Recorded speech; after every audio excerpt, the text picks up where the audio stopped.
என்பதால் நாணம் வந்ததா, பெண்மை என்பதால் நாணம் வந்ததா, நாணம் வந்ததா பெண்மையானதா?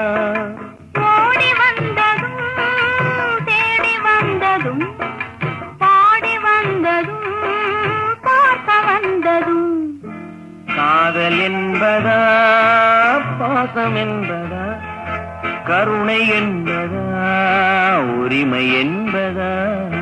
கொடிய செய்ததும் காற்று வந்ததா, காற்று வந்ததும் கொடிய செய்ததா? நிலவு வந்ததும் மலர் மலர்ந்ததா, மலர் மலர்ந்த